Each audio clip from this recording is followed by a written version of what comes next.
Hello, I'm Kaiser and welcome to Moose Reads. Before I get started, I want to say that the opinions that I give here are my own opinions. They are extremely subjective. If I dislike a book, it is not a reflection on the author, and it is not a reflection on people who do like it. Different people have different tastes, and that's okay. Today, I will be reviewing Mort by Terry Pratchett. This is the fourth book in the Discworld series, or the first book in the death part of Discworld. It is a fantasy novel. The description says, "Death comes to everyone eventually on Discworld, and now he's come to Mort with an offer the young man can't refuse. No, literally can't refuse, since being dead isn't exactly compulsory. Actually, it's a pretty good deal. As Death's apprentice, Mort will have free board and lodging, he'll get use of the company horse, and he won't have to take any time off for family funerals. But despite the obvious perks, young Mort is about to discover that there is a serious downside to working for the Reaper Man, because this perfect job can be a killer on one's love life." 3 stars. Okay, let's face it. Terry Pratchett just isn't for me. I really wish I liked these books. Everybody else seems to like these books, but here we are. I just don't think these are ever going to get above a 3 for me. I like the writing style in these books. There are some genuinely funny things sprinkled throughout. I also think Pratchett was really good at coming up with interesting concepts and, generally, interesting characters. I think I liked Mort better than all of the previous entries in the series. I am not saying this book was bad. I just felt deeply disappointed by it. Part of this, I think, is that Discworld in general has had so much hype that it was probably never going to live up to expectations, and part of it is probably that it is largely comedic, and I've never been big on comedy. Overall, my feelings on Mort are a lot like my feelings on Equal Rights. I really enjoyed it until we were approaching the end, and then I kind of hated it. This is also another book where I feel like it started to bring up some interesting ideas to explore, and then didn't really explore them. The main difference between this and Equal Rights is that, while I felt the end of that book felt completely unrelated to the book leading up to it, in Mort, I felt like there just wasn't one. Certainly, this book definitively answered one of my questions, which was if the romances in the books up until now were bad because Pratchett didn't care, or because he was bad at it. Without question, the man can't write romance. A large part of this book seems to be focused on Mort's romantic inclinations, and quite frankly, I didn't believe he had any real feelings for either lady. I think that's all I have to say without spoilers. If you don't like spoilers, now is the time to pause or close the video. For everyone else, let's talk details. This is another one of those books where once things started going wrong for me, they started going really wrong. While shadowing Death on his first night, Mort witnesses the death of a king and is captivated by his daughter. Later, when Death sends him out on his own, it turns out she's also ended up on the chopping block. Since he's got a crush on her, he decides not to kill her, instead cutting down her would-be assassin. This sets off the main thrust of the plot. Mort has fucked everything up, and now he's got to find a way to fix it. And while we do spend a lot of time trying to deal with the problem of Princess Kelly's not quite death, the book kind of ignores the part where Mort just killed someone he wasn't supposed to. It's apparently such an unimportant detail that I was kind of having trouble understanding if the assassin was actually dead. They mention him lying on the ground once, I think, but nobody else ever seems bothered by a dead assassin in the princess's chamber, and nothing is said about what happens to his soul afterward. Also, apparently an assassin that is no longer around to kill people, or do anything else, doesn't otherwise affect the universe at all.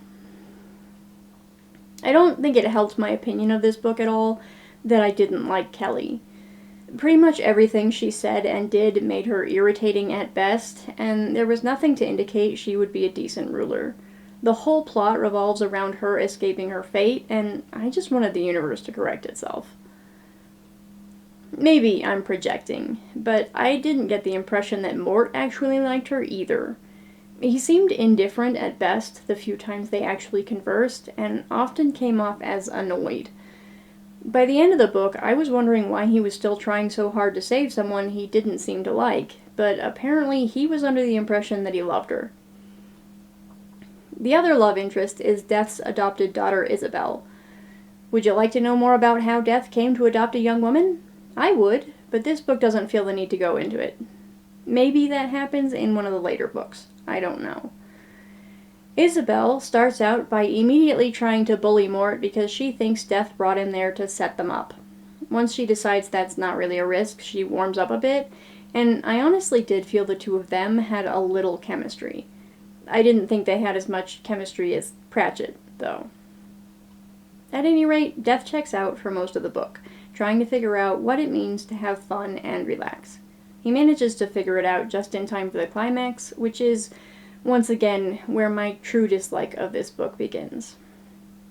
Death's servant, Albert, gets mad at Mort for bullying him, which, fair enough.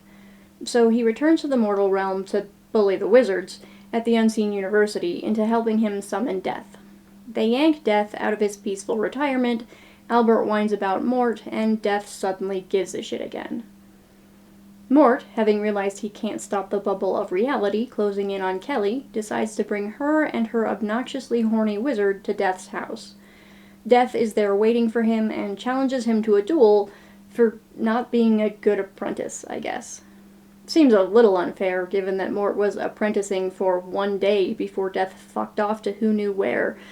But Death does say more than once that there is no fair, just him, so at least he's consistent.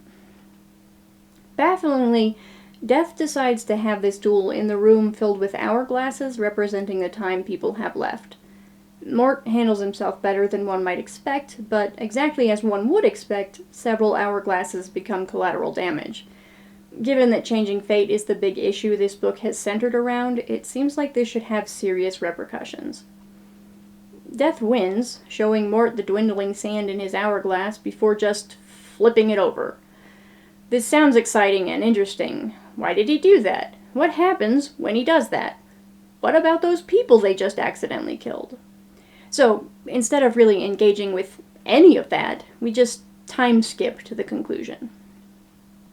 At the end of the book, we learn that Mort spontaneously woke up in a field after Death flipped his hourglass. Then Death apparently went and had a word with the gods who are responsible for maintaining the world's reality, I guess, and convinced them to just forget about all those little hiccups he and Mort created. So, in the end, Mort learns nothing and gets everything he wants. Great. He never had to grapple with what it means to be Death when the world isn't fair, or how his attempts to change things were kind of selfish and certainly not any more balanced than the way it already was. Just happy endings all around. Also, he decided not to marry Kelly and instead married Isabel, and now he's a duke. Look, maybe I'm just stupid. Maybe these books are really deep and thoughtful. Certainly, that's the impression I'd been given before reading them. I just don't see the point. It honestly feels like Pratchett has these ideas and just doesn't know what to do with them, so he plays around until he's bored, and then he just shoves an ending on. I don't like these books. The plots and characters that I enjoy for most of the book are completely ruined by the endings. There's very little for me to get invested in because rather than working and struggling to achieve their goals, everything will just get hand-waved in the end. It's frustrating and it leaves me feeling deeply apathetic to the entire series. I'm not going to read any more of these. The next one is another Wizards, which I really don't want to read. I thought about skipping to Guards because most of the good things I hear about Discworld focus on the City Watch bits, but I don't have any real expectation that I'll like those any better, especially since I thought the same about the Death books. Also, I think if I can read 4 books in a series and still not care about it, there's not much point in pushing further to try to like it eventually. To be clear, I'm glad people like these books. I'm not trying to say there's anything wrong with anyone who does. I know that I am, once again, in the minority on this one. Given that this is the second beloved fantasy series that I abandoned, I probably have bad taste. That's all I have to say about Mort. If you like this video, I hope you'll watch more in the future. Thanks for watching this one. Bye!